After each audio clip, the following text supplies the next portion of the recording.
In this lecture, we present two examples of the application of the support vector classifier in remote sensing.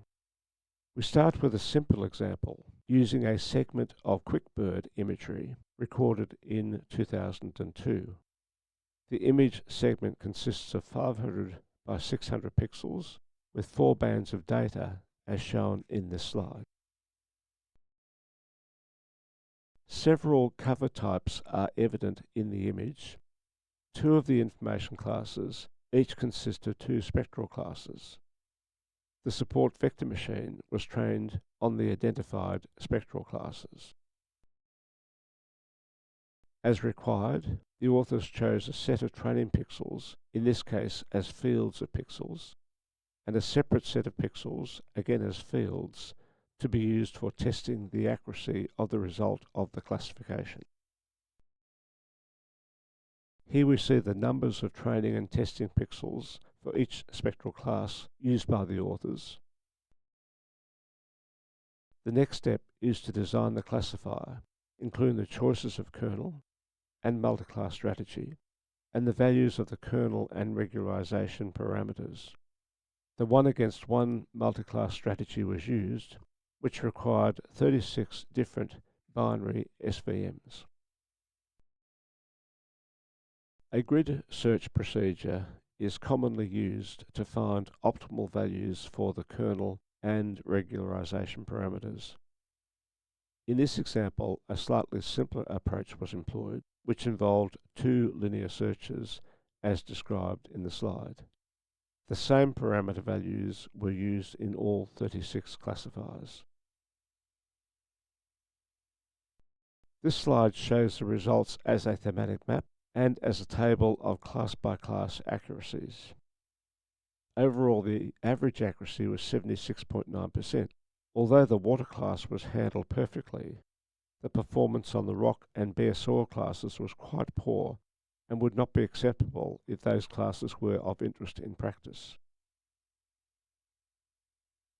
If we compare the thematic map to the image, we can see immediately the classification errors in the rock and bare soil classes. Some of the rock pixels have been labelled as tree, whereas many of the bare soil class pixels have been labelled as asphalt. This is a very crude accuracy assessment. We will be much more precise when talking about classifier errors when we come to Module 3.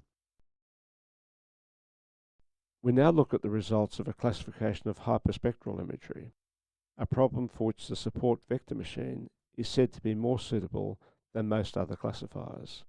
It is taken from a 2004 paper and involves a 220 band dataset called Indian Pines, recorded by the Avaris sensor. This slide shows the image itself and a ground truth map, that is, a map of pixels which have been labelled by site visits, use of photo interpretation, and other sources of reference data. Only 9 of the 16 classes were used in this exercise. The one-against-all multi-class strategy was used, as was the radial basis function kernel.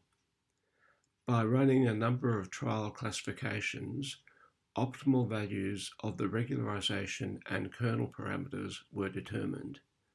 The numbers of training and testing pixels are also shown here.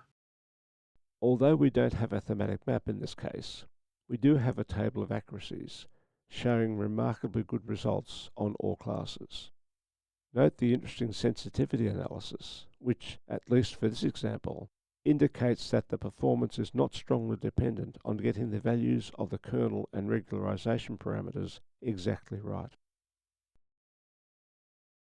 Here we summarize some of the practical aspects of using the support vector machine.